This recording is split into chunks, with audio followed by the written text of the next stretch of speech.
Swami Vivekananda is even today lighting up the entire world and is reflective of India's nationhood. In fact, today is observed as National Youth Day in dedication to the young Swamiji who brought India and its culture closer to the world.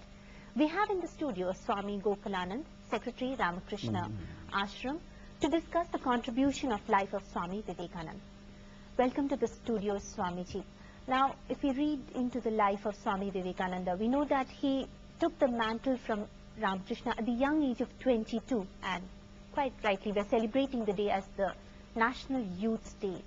What were the main tenets of Swami, what were the main preachings of Swami Vivekananda that's significant even today, especially to the youth? Well, thank you for inviting me to the studio. The main teachings of Swami Vivekananda can be boiled down in few words.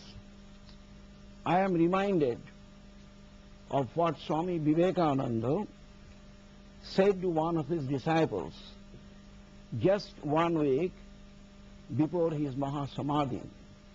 As you know, Vivekananda died very young and attained Mahasamadhi 1902, 4th July at Belur Math.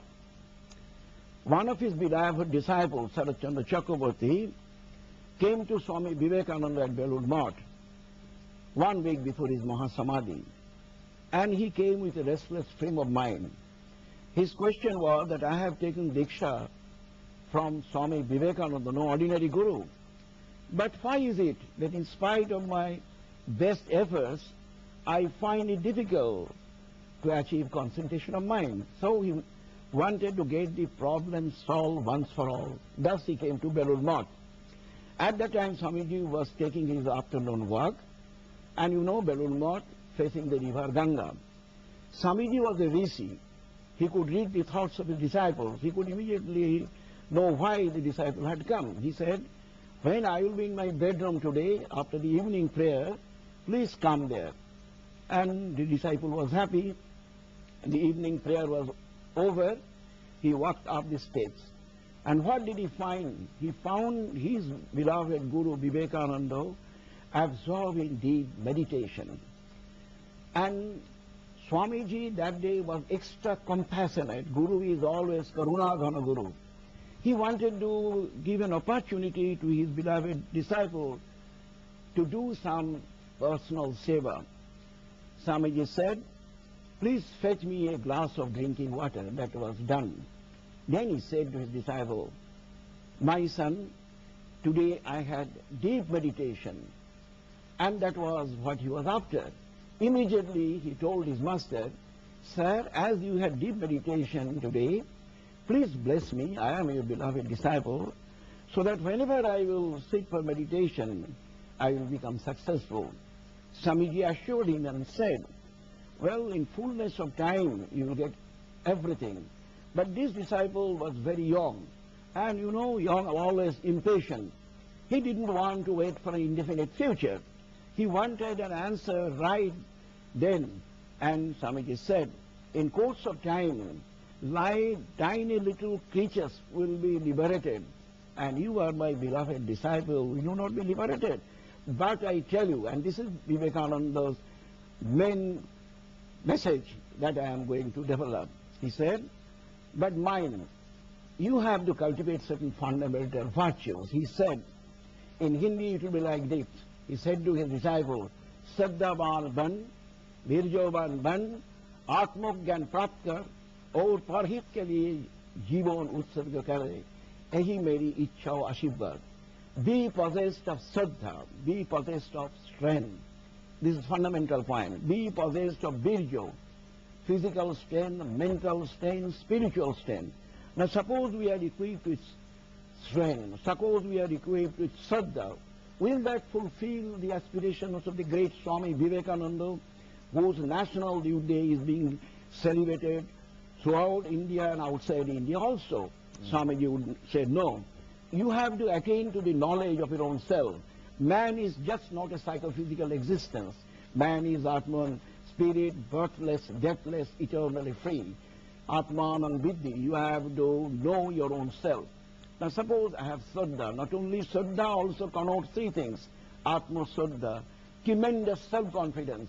Because Swami Vivekananda had that, when he was a subject nation, he could go to America in 1893 and conquer the whole world by virtue of his self-confidence. And Shraddha also means Acharya Devo Bhava, we must have respect for the teachers. But then another thing I want to conclude here, Swamiji said, you have Shraddha, you have Atma knowledge, then don't stop there. Bahu Jano Hitayo, Bahu Jano Shukayo, you have to dedicate your lives for the happiness of many, for the goodness of all. Swamiji, we wanted to also know what is being done to celebrate National Youth Day. Many people may not be aware that this is National Youth Day. How is this commemorated? It is being commemorated to various functions. For example, patriotic songs, then exhibitions, processions, recitations throughout India.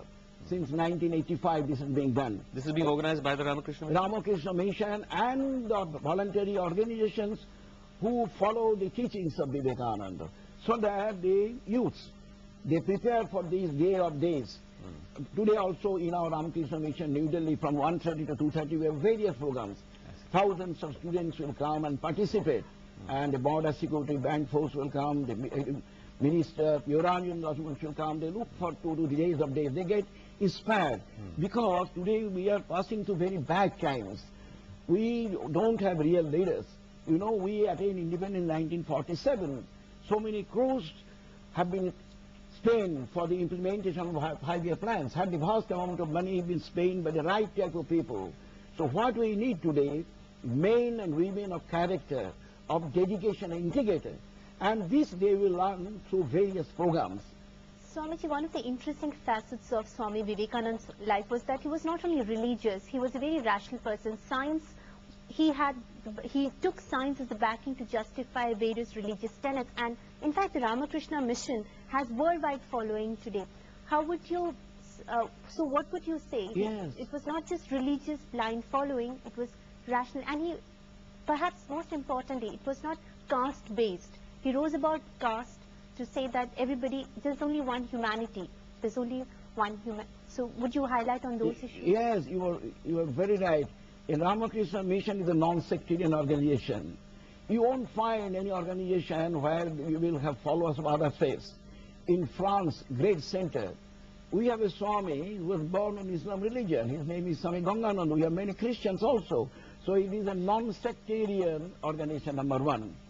And the other point you raised, right, Swamiji was very, very practical. He said that our religion, full of superstitions, the sooner these superstitions are weeded out, the better for our country. Swamiji dreamt of a civilization which will have in it the blending of all that the Occidental has to offer. That means with the science and technology of the West and India's deep spirituality, we have to build up a new civilization. Ramakrishna Mission, New Delhi Center, and the head there. We have prayers, everything. We have also started computer center. So we are very, very advanced. Thank you for your question. Thank you very much. Yeah, exactly. Sunit, it said that, Swamiji said, religion cannot come on empty stomach. So Ramakrishna Mission also perhaps tries to give them, you know, education and ways of... job-oriented education. On an empty mind also. On an empty mind also. Thank you very much indeed, Swamiji, for coming to our studios and talking to us on this very significant day. I also thank you very much. And I think that those who have watched, there are thousands of viewers, they will be also immensely benefited. Thank you very much. Thank you.